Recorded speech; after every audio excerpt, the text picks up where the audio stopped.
your Star Wars Weekends host, a man with the freakish photo range and three first names, James Arnold Taylor.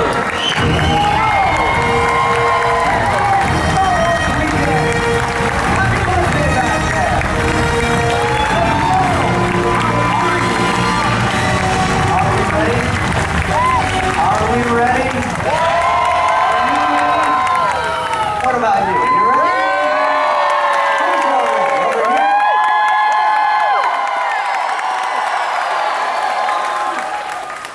My name is James Arnold Taylor, and it is a true honor to be able to be here right now and do what we're about to do. So I could go on and on, but I think we got to get to it, right? A conversation with Frank Oz. Ladies and gentlemen, before we bring him out, let's look at him in action. Take a look.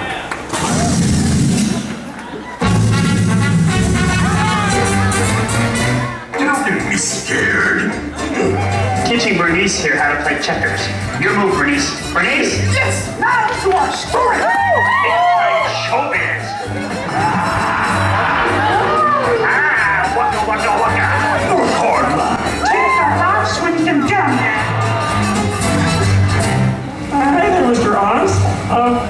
Are you by chance in relation to Frank Oz?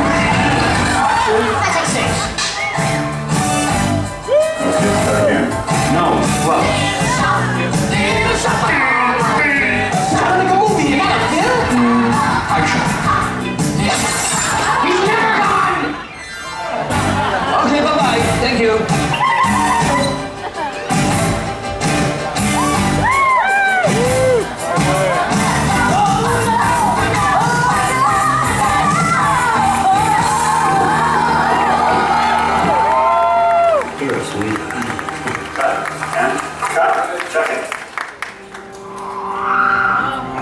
I'm not looking for a friend. I'm looking for a Jedi Master.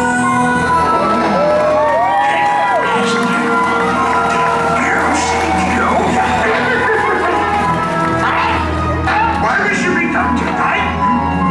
Use the Force. Take me by the size, do you? When 900 years old, you reach, look as good you or not.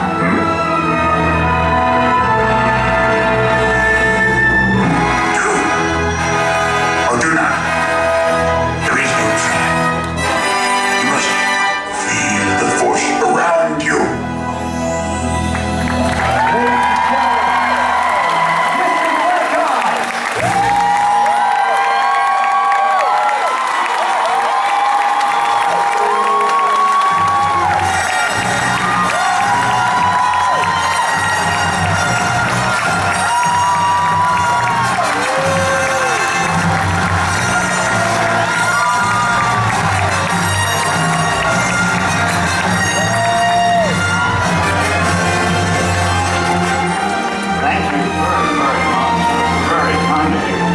It's exciting. It's very, very exciting for all of us to have you here at Star Wars Weekends. Can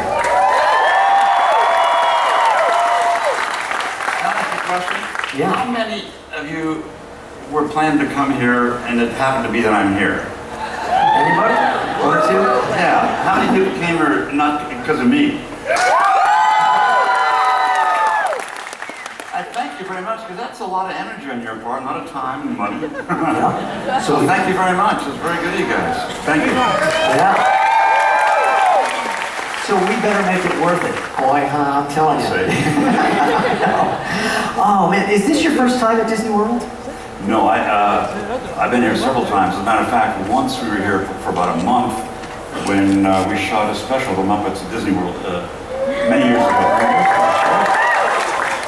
Man, well, I gotta tell you, so we have so many questions, we have so much to cover, and of course we'll be doing this over the next 3 days as well. And we can cover a lot of ground, but to really make sure that they all get information and to make sure that I look good in front of the folks at Disney, the most important thing, let's go back a little history. I'm gonna move my chair a little bit. They can't see. You can't see there? That's Sure. just in my shoulder, You right? can do whatever you want to do. There you go. There it is. That's better. Yes. Frank Oz on display. I'll be here for the next half hour. But history-wise, you were born in England. I was. And then you came here around 5 years old or something? Yes. And Oz is not entirely your name? No, my real name is Osnowitz, and I'm very proud of it. I have it in my passport. My children are Osnowitz. But when I was in school, my brother was called Big Oz, and I was called Little Oz. And when we were doing a TV show, when I came to New York in 1963, when the star introduced me, he couldn't pronounce Osnowitz. So somebody suggested Oz, and that turned out to be that. It's stuck, and it's been very cool ever since. Yeah, it's nice. But then, so your parents were puppeteers. It was their hobby. It was their hobby, okay. And so you just kind of naturally had that ability, and you took it on. But I don't know if I had that ability or not. I know, I guess I wanted to express myself in some way. I think it was a way of pleasing my parents. But also, I was about 11 years old, 12 years old. And for those of you who were like me, who had low self-esteem, I was too scared to be myself. And what it did, it gave me an avenue to express myself, but with this. And so if people rejected this, they weren't rejecting me. And so I think this of course I didn't realize until much later in life, but I realized that's probably why I did it, because I think a lot of us have, when you're younger, have self-esteem problems, which is a shame, because we're all great. yeah. But that I think is what happened, and then as a result of doing it more, then I think I got into a situation where I got pretty good at it. So 11 and 12 years old, Children's Fairyland was the... Yeah, there's a park in in Oakland, California called Children's Fairyland. As a matter of fact, Walt Disney came to visit Children's Fairyland before he built Disneyland. Is that right? Yeah, because he was just studying different parks, and that was there beforehand. So tell me about this porcupine marionette, though. Where did you get that from? Well, you still don't get the Jedi thing. Okay, there were...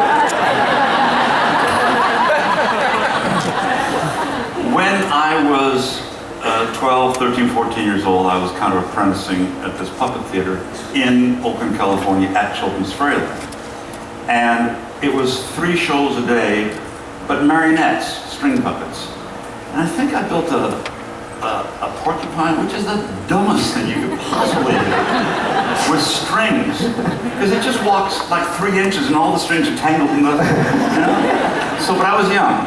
Yeah, but you did it, it's good. But then at 17, you met a gentleman that really, I think it's fair to say, changed your life. Oh, completely changed my life, yeah.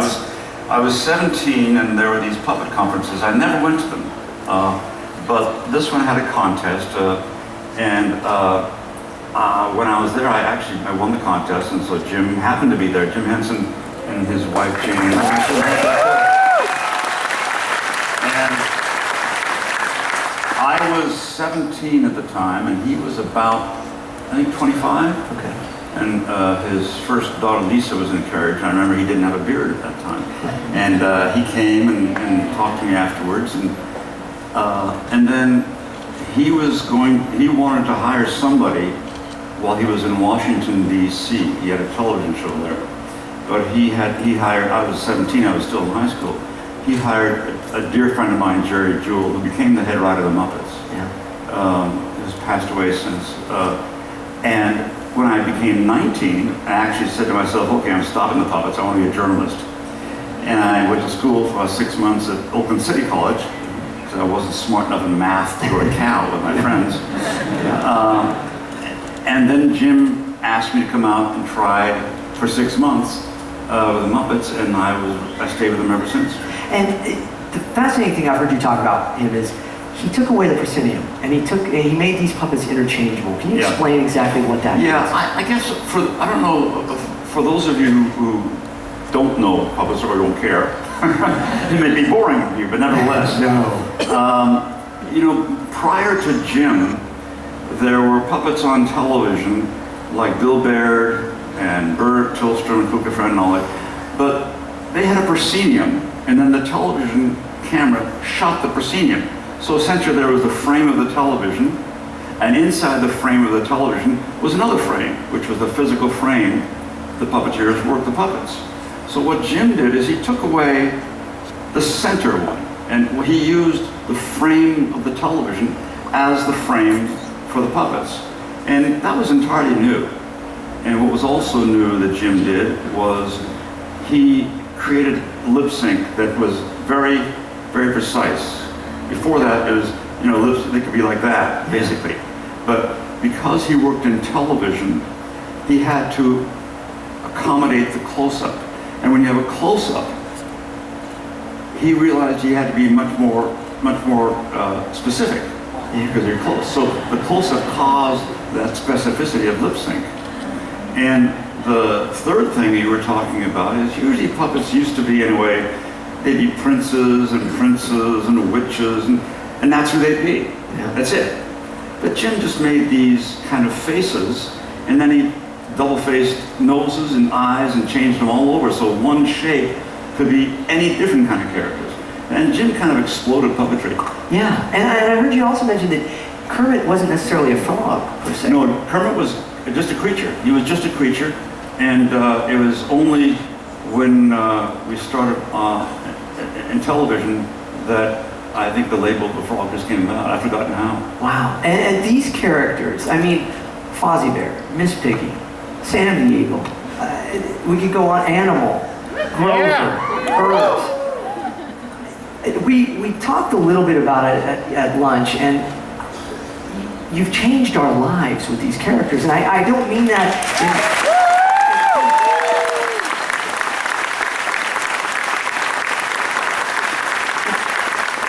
amazing, and I don't know how you, as a person that has been a part of all this, that, as you said, it was just a gig, and then all of a sudden it becomes this. Yeah, I was a performer. I was Jim's main performer, and so I never. You can't think that it's going to happen like this. You just don't. You just put your nose to the grindstone and you work every day, and you work hard and you have a lot of fun.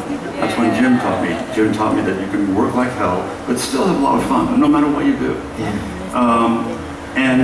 So as James said, when Sesame Street, for instance, came out, we did a pilot, and we thought, okay, that was fun. Who knew it was going to go on for so long? And I want to say something here about you talking about all my characters, which I'm proud of. Sure. But I'm up here, and I'm getting all the credit here. But no one works in a vacuum. Right. My characters would never be the way they are if I didn't work with my fellow performance characters. That's when one finds a character, when one plays off another character. If I was just alone, and I would be lost. I couldn't create a character as lasting. So, the other performers, and Richie Hunt, who passed away, who did Beaker and everything else, and Jerry Nelson, who passed away recently, and he did Floyd and so many others, and the costumers and the workshop people, and we have Dave Goldstill and all these people. I'm here getting credit, but all these people are the ones who really should also be up here with me on the stage. And of course, the one person more than anything else is Jim. Jim is the one who gave me all the opportunities, and gave all the support. And I wouldn't be here if it wasn't for Jim. Well, he credited you as one of the main reasons the Muppet Show was funny. And but he had no sense of humor. I can say that because I love him. Yeah, and were the two of you opposites from each other? Totally opposite. Yeah. This is why Bert and Ernie work so well. Yeah. In the very beginning, before Sesame Street started, the first show, we had these two characters, and I'm not quite sure where the names Bert and Ernie came from. Oh, really? I was going to ask. Yeah, I don't know. People thought they came from a movie and things. I don't recall. Okay. But I know that in the beginning, when you started with a character, you'd work in front of a mirror. Nowadays, or that was before the video was accessible. Yeah. And so Jim and I were working in front of a mirror, and he first tried Bert, and then I tried Ernie, and we played around, and it just wasn't working. And then I tried Bert, and he tried Ernie, and it started to gel a little bit. And I think it's partly because, as you say, Jim was this extraordinary human being who went with the flow. He was the strongest man I've ever met in my life. Strong in character and physically strong for what you said. See, but his character as a human being was just, he never just fought against things. So for Ernie, he was very playful, and he did that. Me, I was neurotic. I fought against up the current, and Bert was more that way for me. So, were you the straight man usually? I was a straight man in the group always then, or was it? I mean, I was a straight man with Bert, but when I did Piggy, Kermit was the straight man. Yes, I mean it was flip flop. But in real life, when it was the two of you, were you the straight man usually?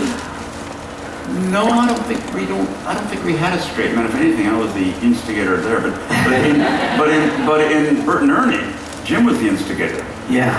Jim really loved playing, and that's where he got his best work done, by playing. One thing about Bert, though, is, Ernie has hands. He has two hands, one hand works with somebody else, and so Jim had a lot of fun that way. I had Bert, and he was a stick. All he could do is that, and arm on a stick, and how I got Bert's character was that I just couldn't get a character for him. It took forever in the first year because he was so boring. He was just doing this, and I realized, okay, boring. That's his character. That is his thing. So his favorite color is gray. His favorite dish is oatmeal. No, nothing with it. One of his hobbies, besides ball of caps and everything, is checking the tributaries of various rivers around the world. Oh, really? Yes. So I made it as boring as possible, and so that's how Bert came about. They really, though, they captivate us. They change our lives. It's so many of us grew up with them. And I got to touch on Cookie Monster, of course, but Grover, I think, was just. So, if nothing else, this is cheap applause for you. I'm just going to say these characters, and they'll applaud, and you can just feel the love of that. But I think it's so true what you say. It's certainly the case in animation as well, that there's a whole group of people creating this. They really should be on stage with me here. But they are with what you do, because we see it, we appreciate it. And the question I'm also wondering about is, how did you come into contact with George Lucas? Was that through Jim as well then? Yeah, we were doing the Muppet movie in Los Angeles. And Gary Kurtz came to Jim, I believe, and asked him through George to be Yoda. And Jim realized two things. First of all, he was the head of a company. He didn't have time to do that. But also he realized he had weaknesses and strengths. I have weaknesses and strengths. And one of my strengths was more the dramatic performance. Sure. And so he suggested me. And as a result, I was in the trailer with Jim and Gary Kurtz. And they showed me, in my trailer, and they showed me a book of designs for Yoda. And it's not the Yoda you see now. There's different kinds of Yoda, but there was one photo that somehow got to me. And sometimes characters like Bert take a long time to get. Yeah. And sometimes things like Yoda, I got them. Have no idea why. There's one particular design, and this design was very close to what Stuart Freeborn made. So that's how I got to know George. Did you know that this character was going to be this kind of wise sage, and did that connect with you, or was that like I've got to search for this? I think what connected me, yes, I did, because the script had him that way. George and Larry Kasdan wrote Empire Strikes Back, and that's where Yoda came in first. So I knew what he would be. What I loved about it, I loved opposites. And I love the fact that this little character was so powerful, and he was not unlike a Zen master, and yet if he saw the last candy at the plate, he wanted it. I love big, powerful people with little petty things. I love that opposite, and so I saw that in him, and I think that's how it started with him and R2, the little fight to have an empire. And I think that was written, and I love that. So I did know that, yes. Yeah, and Lawrence Kasdan and George Lucas, they invented this character, but you really were able to take it and you created kind of a Bible for the character, or a backstory to it. Yeah, what I did, again, here I am for Yoda, but Stuart Freeborn made Yoda with the help of Jim Henson, and George and Jim both, wanted to work together, and so Jim wanted information from George to help, and George needed a little help from Jim on Yoda, so that helped. But Stuart Freeborn did make Yoda. And Freeborn, forgive me for interrupting, Freeborn combined his own face with somebody else. I don't know. I didn't know that. Einstein and him, and if you look at the face, it actually does look... Stuart did look like Yoda. He really did. When he's He really did. Yeah. And but that backwards talk, that speak, was that in the script originally, or that was in the script. Okay. But only half. He would talk, and then he would be colloquial. Okay. And I asked George. I said, "Can I go all the way with that? Because I really think that's good." And he said, "Sure." And I remember, George doesn't give a lot of direction. He knows exactly what he wants. And the way George and I work is I give him like 10 things and he chooses one. But I remember in the canteen at Elstree, which is a town where the Star Wars stage was built, and that's where he shot Empire.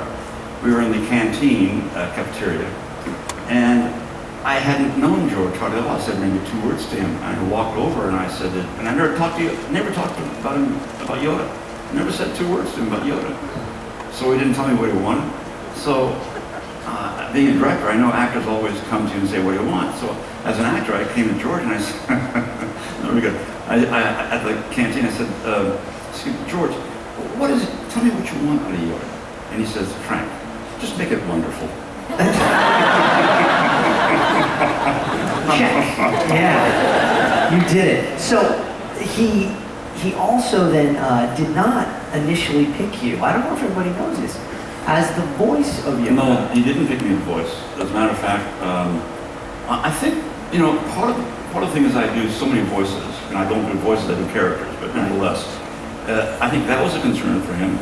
Also, I think being an old man, I think he didn't want to be a cartoony kind of old man. Sure. For whatever reasons. In any case, I gave him a little voice tape, and and then I think for 6 months he was auditioning other people for Yoda. So when you were on set doing it, were you doing the voice that we know now? I was on set doing a voice.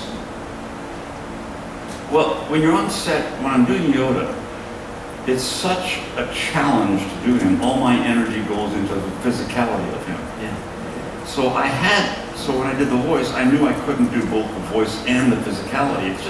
It's just too much focus. Yeah. So what we did is what we call a scratch track, which means they recorded my voice, which was not really Yoda at that time, but it was a template that I could use a year later when I actually did record the voice. But even at that point, the scratch track, I think, was not Yoda. As a matter of fact, what I did do is I studied old men's voices for a while. Really? Yeah, and then I gave that tape to George. And after about 6 months or whatever it is, I knew George was looping, and I was on my honeymoon with my previous wife. My wife now, who I love dearly, and she's a wonderful lady too, my previous wife. We were on honeymoon in the Kahala Hilton Hotel, and I got a call saying, not from George, but somebody said, "Frank, maybe I think we would like you for the voice afterwards. Could you come to Los Angeles?" I said, "I was on my honeymoon." So, I flew to LA, and they made up for my honeymoon. And I'm very, very pleased because I've always done my own characters in total. So, except for two, which is in Dark Crystal, where I did Agra physically and I did the Chamberlain physically. But Billy the Whitelaw did Agra, she was brilliant, and I forgot who else did Chamberlain. Yeah, that's great. But I'm used to kind of doing the whole thing myself, so I was very happy that he wanted that. Absolutely. And there's another one that, by the way, we'll go off on a tangent here for a second, but one of my favorites, and it's at our house every Christmas, Emmett Otter's Jug Band Christmas. And I don't know if everybody knows that you were Emmett's mom, Alice. I was Emmett's mom physically. Physically, yes. But we had to have a real Marilyn Sokol, who had a beautiful voice. Yes. I was the head for voice and the physically of the leader of the gang. Yeah. Yeah. And But that was just wonderful. And Paul Williams wrote the most beautiful. Yeah, that was awesome stuff. So that is a Christmas favorite for us, but I just needed to selfishly do that right now. Just to pull tension over to me again, you see, Frank. That's the way it works every once in a while. But, so, you're on set, and Mark Hamill has talked about this many times. He had you in his ear, and then every once in a while, the radio frequencies would come in and he'd get like the Rolling Stones singing instead of Yoda. I don't know if you knew that. I didn't know that. But he also talked about the fact that this character came to life with the little nuances. The leg coming up over when he's getting up on the rocks and things. And it's all of those things that without you, he was saying, it wouldn't have happened the same way. Where is your perspective of that? You're underneath the sets. Well, let me say one thing about that is that, the key to Yoda is struggle. He's very, very old, and he's struggling. And he's struggling in many, many ways. He's struggling, first of all, physically, to be able to stay alive, to help the Jedi. He's struggling with the language, because the language he speaks is how the original Jedi spoke. As far as I'm concerned, as opposed to these surfer dudes who are talking about it. That's my interpretation of it. So he's really trying to keep that language alive. He's trying to keep the Jedi around him at a particular level alive. There's a lot of stuff. So struggle is important for him. But let me say something about Mark. Is that, remember I said you don't work in a vacuum? Now, Yoda would never have been as good if Mark didn't believe in him in Dagobah. Absolutely. Mark needed to actually connect with Yoda. And that's not easy to connect with something that's not flesh and blood. And so Mark deserves a lot of credit for making Yoda come alive, because he believed in him and really gave, when an actor you give and take, and he did that. So Yoda would never have been as successful and as soulful if it wasn't for Mark. Well, the fascinating thing is the sign of two very humble men is you both say the same thing about each other in that, and so it's great. So that is wonderful to hear. And that was very much a solitude, too. It was just basically the two of you on set with the crew. Right. You didn't have Harrison and Carrie and all of them. Now, did you get to see them at all during the sure. shoot? Oh, sure.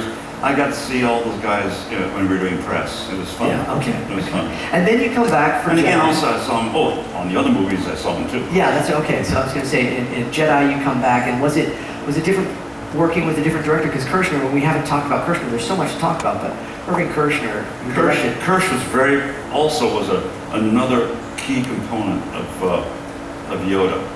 What happened is, all these people, Yoda costume was made by people, Yoda was made by Stu Freeborn, Yoda was designed by somebody, Yoda was written by Larry and George, all these people, and all I did was put it together, okay? I just made it alive. And I didn't just make it, I didn't want it to be, if I did a good performance, or even a great performance, it wouldn't have been enough. I had to make a transcendent performance, so you don't see him as a puppet. That was the key thing for me. But I was one fortunate enough to be able to bring him to life. And, I got off the subject. You were saying... Oh, we were talking about Kirshner and his direction. Kirshner was a very key person in that, although, when Kirsch is so funny, when I was working Yoda, Dagobah was about 4.5 feet, 5 feet lifted off the ground, the entire set. In part for the water, but in part for me, because I was underneath. And I was working Yoda underneath. And I remember Kirsch was giving directions. He's giving directions to Yoda. And I'm shouting, Kirsch, I'm down here, it's me! But Kirsch was a very important part of Yoda, too. Well, and again, that also goes to talk about the importance of that character being believable and how he was, even on set right there. So that is fantastic. And then he becomes a CG creation. Well, now, in the prequels, in episode 1, he was, again, a puppet. But now he's since been replaced with CG. Do you have any feelings one way or another as like how you prefer to do him? Obviously, I would think you prefer him as a puppet. I prefer him whatever's necessary for the story. See, that's great. And when Yoda had to do battle, and that was the story, there's no way in God's earth it could be a puppet. I mean, you see him jumping around. There's no way, and it wouldn't have been as powerful. So George had to follow the story. And you have a story, you've got to be true to it. And that's the only way in which you can be true to it. So I would support that, you know? Yeah. Well, I support the story, whatever is necessary. It's beautiful. Do you find it different? I mean, so often you go back into loop and you're doing voice work, much like I do then in the studio. Is that a lot different than when you're actually performing it, though, as opposed to when you're just in there? Oh yeah, I can concentrate only on the voice then, and I'm very, I'm frame specific there, just like you are, and it's much easier for me because I'm not thinking about all the other physical things I've got to deal with. So I just deal only with what I see on the screen and just the voice, and also people, I don't know if you guys are film people, but people say, oh, looping takes away the spontaneity, and I disagree. I think the opposite. I think you can do a lot more with looping, much more opportunities to be spontaneous and alive and richer with looping. I agree, but I'm biased as well. So, you know, there's so many different things we can cover, and again, By the way, looping means Yeah. ADR, which means additional dialogue recording, is ADR, which means once you shoot a character or a person, sometimes the sound isn't good, or the person's voice isn't right, or has a cold, so you go in months later and they show the performance on the screen, and then you say the dialogue on a mic and put the new voice on the screen. It's called looping because at one point the film was on a loop. Yes. And they did it. Thank you, sir, for that bit of information. It's as though you're a director and you like things. See the segue? I'm a master of the segue. Master of the segue. And I don't mean that little writing thing. As a director, you've directed some really awesome things. And it started co-directing, but you kind of say, well, I didn't really co-direct it. That was No, Dark Crystal was your first directing job for film? Yeah. And here's the truth, okay? I helped Jim direct his movie. I co-directed because Jim didn't give a damn about titles. All he cared about was quality. And I'll never forget this, because actually I wanted to be a director always, theater director really, but I gave myself 10 years to be a director. I said I wanted, and so I learned as much as I possibly could, but before that time, the 10 years was up, we were on a flight to London, and Jim had already been working on the Dark Crystal, the characters, costumes, everything, for about a year and a half. And I had not been involved hardly at all. And we went to London. I think I was going to work with him on that. And he said, in Jim's quiet way, he said, Frank, you want to direct this with me? And I said, Jim, I never directed, this is huge. I never directed anything like this before. But I mean, you know, why me? And this is Jim, he says, because I think it would be better.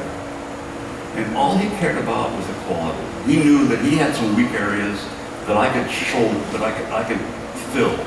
And all he cared about was the quality of the work. He didn't care about the credit. And so that's the kind of guy Jim was. It's fantastic. And you were inspired by, was it A Touch of Evil as well? I'm sorry? A Touch of Evil, the film. I was inspired by that. By that as a director as well. Oh my God, so yeah. A Touch of Evil was a stunning film. And so, as a director, do you enjoy comedy more than drama? Because primarily you're directing comedies. Primarily, yeah. And why is comedy important to you? Because it seems to be such a pinnacle For person. some reason, I like bringing things to life. Yeah. That's what I do. Each of us in our lives have one thing that we're here for. And not for me, I bring things to life. That means I bring a puppet to life. I bring a movie life. I bring a moment to life. I enjoy that. I enjoy when I talk to somebody. I don't like being normal. What I do in a hotel is awful. But I can't stand just being normal. I want to bring more life. So when you check out, the desk says, "Did you have a nice visit?" And I said, "No, this is a hellhole. I'll never come back here again." Oh. And what happens is they're realizing, and then when it's a joke, I realize they brought them to life a little bit. They hear the same old thing over and over. Have you had a good time here? Huh? Have you had a good time?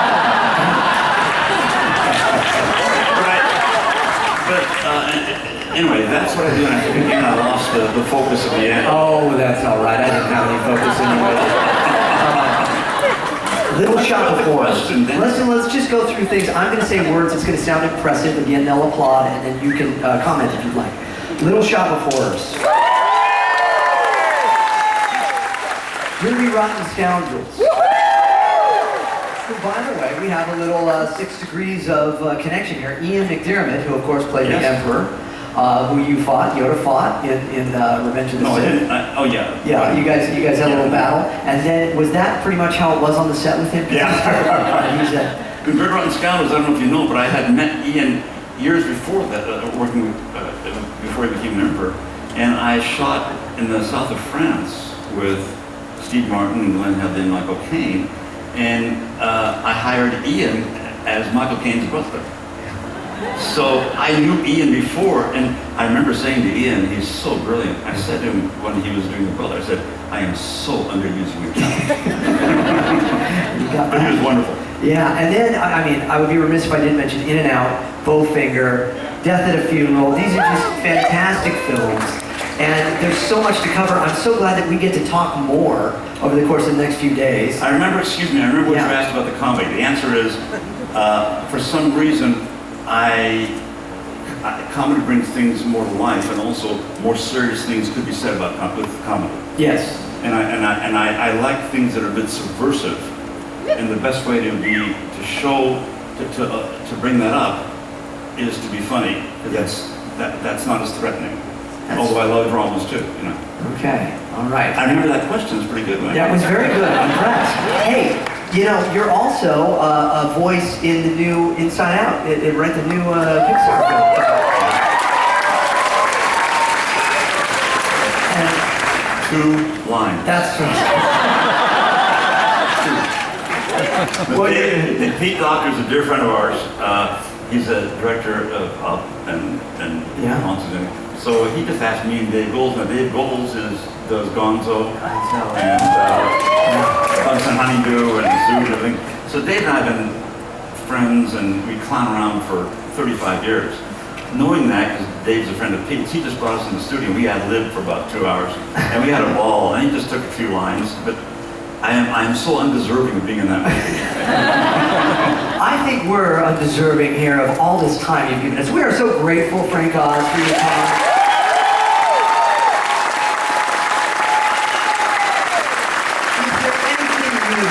To all these beautiful people here before we finish? That surprises me. I just want to thank them for coming. I mean, it's you know, were you guys in the parade at all? Everybody seen it? Because I can't stop and talk to you guys. I can't stop and autograph. I can't do it because then it's just too much. But when I see the kids, I see myself, because I was in the audience in the parade when at my age, it was Hopalong Cassidy, a big Cubbo star. And I was in the I was in the audience there and watched him go by, and I was thinking, if I could only have his autograph, And so, and same thing when my dad bought us for the 49ers games, or the Raiders games. I want to go down there and get the autographs of the players. So when I see kids in there, I see me. And so it hurts me not to be able to do anything, but I can't. Well, I think we appreciate you just the way you are. Ladies and gentlemen, please, Mr. Frank Oz.